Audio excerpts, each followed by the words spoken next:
Bonjour Aruna, bonjour à tous les téléspectateurs de IGFM. Monsieur Ndiaye, le 1er mai, c'est la fête du travail, c'est aussi la fête des revendications syndicales. Où est-ce que vous en êtes par rapport à ce qui avait été inscrit sur le cahier l'année dernière? Oui, comme vous l'avez si bien dit, c'est communément appelé fête du travail, puisque ce sont des millions de travailleurs à travers le monde entier qui célèbrent cette journée en commémoration de ce qui s'est passé du point de vue de l'histoire pour la classe ouvrière. Donc je crois que c'était également, comme vous l'évoquez, une opportunité pour, en tout cas dans notre pays, comme de tradition, de déposer un cahier de doléances entre les mains du président de la République pour une étude et un suivi de ces doléances-là.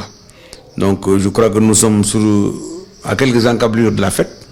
Nous avons rassemblé tous les éléments constitutifs de la plateforme revendicative qui va constituer le cahier de doléances de la FGTS et qui sera remis au chef de l'État, Inch'Allah, le 1er mai. Si plaît à Dieu, nous comptons maintenant aborder dans cette plateforme des questions extrêmement importantes de notre point de vue.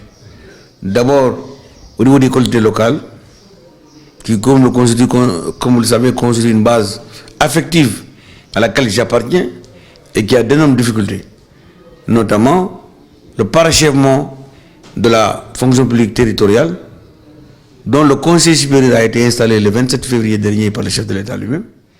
Et jusqu'à présent, nous peinons à opérationnaliser cette fonction publique territoriale, puisqu'il y a des décrets qui étaient dans le circuit et qu'on n'arrive pas à signer. Je veux notamment signaler le décret relatif aux horaires types des collectivités locales. Donc ce décret est dans le pipeline, donc nous attendons incessamment qu'il soit signé. Maintenant, au niveau des collectivités locales, notre inquiétude, c'est le non-achèvement de la réforme sur l'acte 3 de la décentralisation, qui, comme vous le savez, avait été phasé. On a dit que c'est deux phases. La première phase, on a fait la communalisation universelle, on a supprimé les régions, on a érigé les départements en collectivité locale.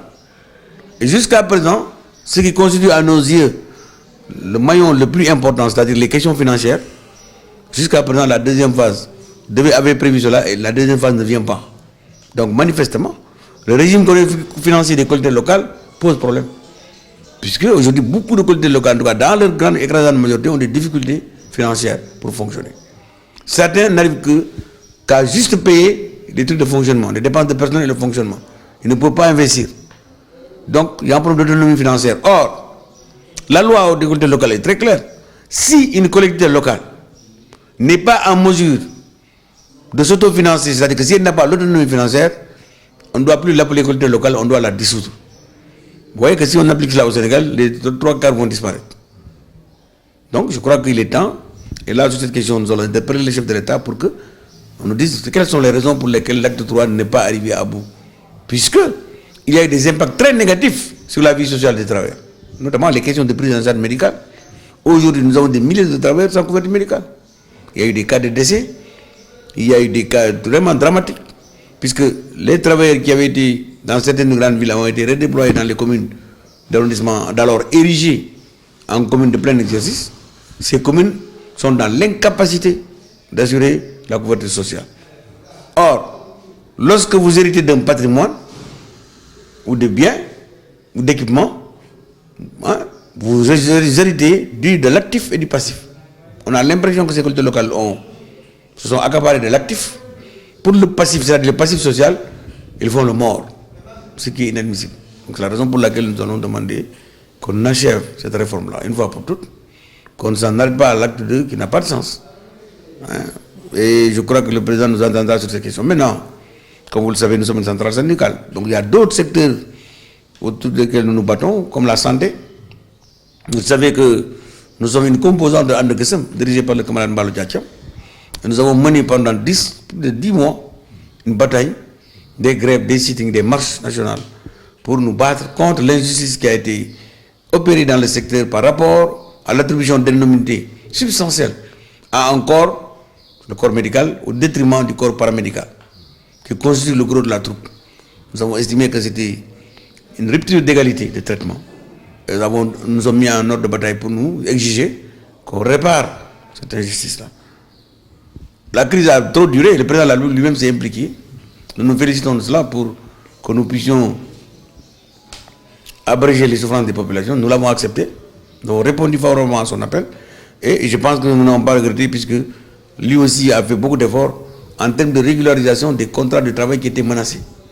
Puisque plus de 3000 contrats étaient menacés. Il s'agit des plans Cobra, des plans JICA.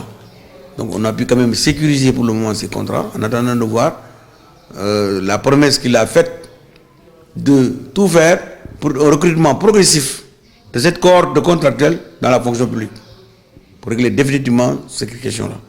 Et nous profitons de l'occasion aussi pour évoquer, au-delà de ces contractuels aussi, ce qu'on appelle les agents de santé communautaire, les ASC, qui sont également dans une situation d'exploitation inédite, puisque c'est des salaires minables qui leur sont donnés, et nous estimons que tout cela pose problème. Donc, au niveau de la santé, voilà les questions qui viennent, mais notamment, il y a aussi un certain nombre de décrets que nous attendons, notamment l'érection de l'NDSS en système LMD, pour que relever le niveau du professionnel de l'information, permettre à ces gens d'avancer. Il y a aussi un certain décret comme les autres supplémentaires.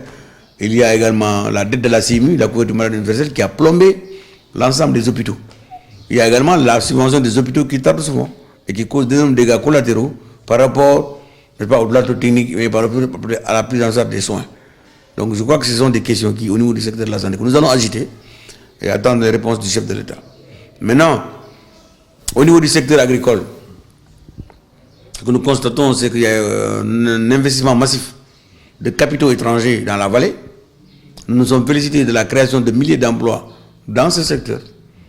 Mais ce qu'on déplore, c'est que il y a une précarisation, une utilisation abusive de la main-d'œuvre temporelle ou contractuelle, sans respect de normes, de la réglementation en vigueur, et des niveaux de salaire trop bas parfois, qui frisent l'exploitation de l'homme par l'homme.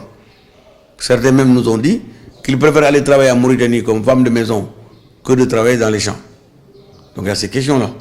Il y a également des questions d'hygiène et de salubrité publique, puisque la plupart des sociétés utilisent des produits chimiques qui parfois impactent négativement sur la santé des travailleurs, parce que nous avons eu des cas de difficultés que les gens ont sur leurs membres postérieurs par rapport aux produits chimiques qui sont utilisés, souvent sans information aucune et sans protection.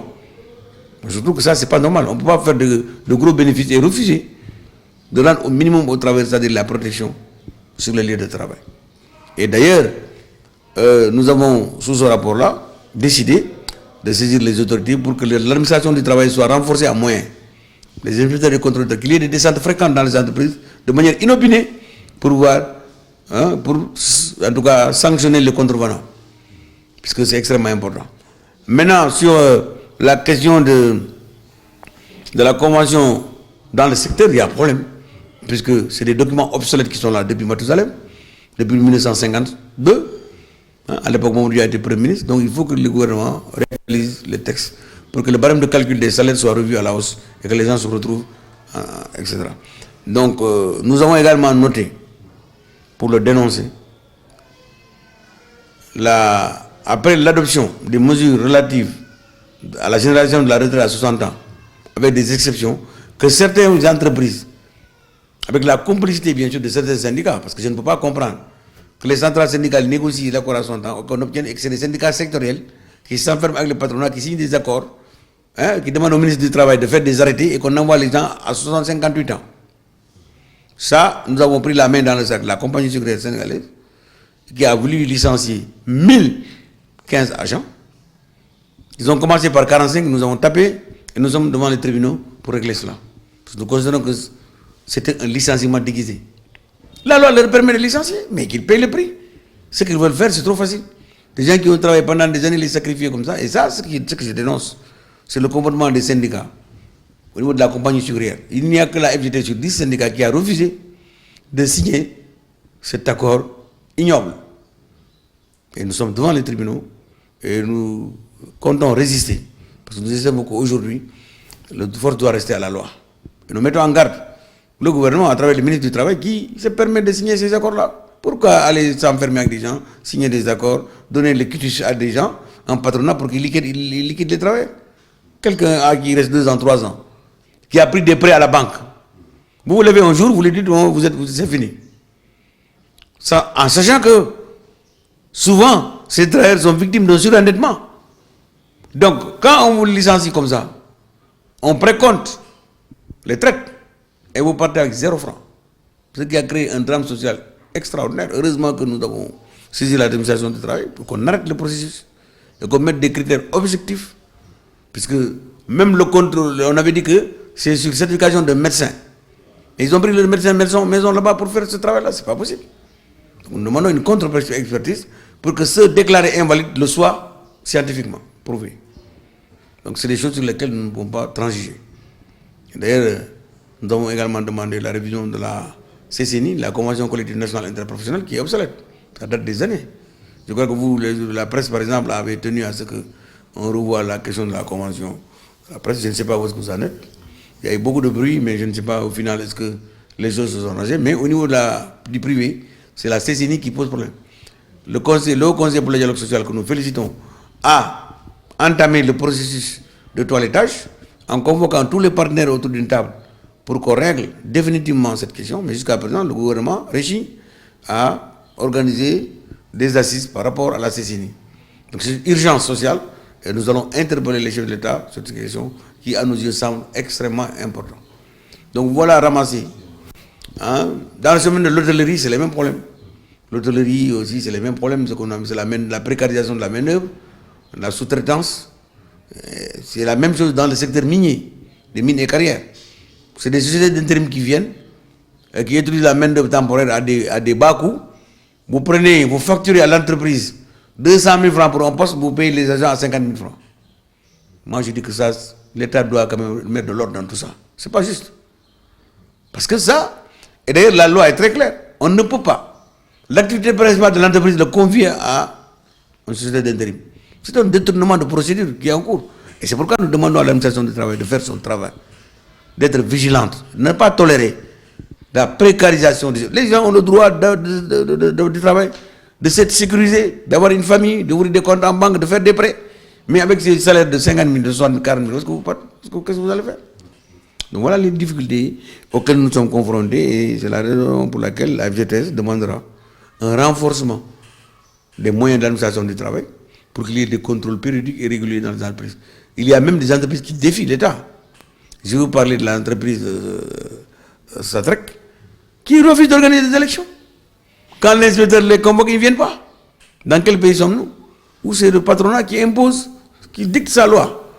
Donc je crois qu'il y a des questions sur lesquelles vraiment nous allons insister pour qu'on mette l'accent et qu'on avance. Et maintenant, la récurrente question des procès gagnés par le travail n'est jamais réglée. Des entreprises en difficulté liquidées qui jusqu'à présent, c'est la Sotrac, l'Exotrac, l'hôtel Savannah, extra. Il y a la SIAS. Vraiment, nous demandons à l'État, de manière gracieuse, de voir comment il peut appuyer ces structures-là, appuyer la dette et libérer les travailleurs. Certains sont morts, certains sont dans un état critique. Je crois que vraiment, de point de vue humain et humanitaire, nous allons peut-être parler au chef de l'État pour que véritablement on règle cette question-là. Maintenant, il y a la question aussi de la police municipale. Parce que la police avait bénéficié d'un appui de presque 2 milliards avait été promis pour régler le gap qu'il y avait entre les policiers rayés à l'époque et les policiers actuels pour leur pension de retraite. Le chef de l'État avait dit qu'il allait verser le reste.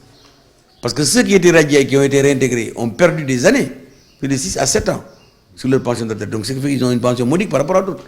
Donc, dans le cadre de la justice et de l'équité, nous allons demander au président que les policiers radiés qui avaient bénéficié de 2 milliards, personne ne sait où se trouvent ces 2 milliards. Nous allons demander ce qui en a été fait. Donc, voilà un peu les questions de l'heure sur lesquelles nous entendons rebondir pour véritablement profiter de cette fête de 1er mai pour agiter devant les autorités de ce pays, nous honorons la plus haute autorité pour que justice soit rendue. Voilà.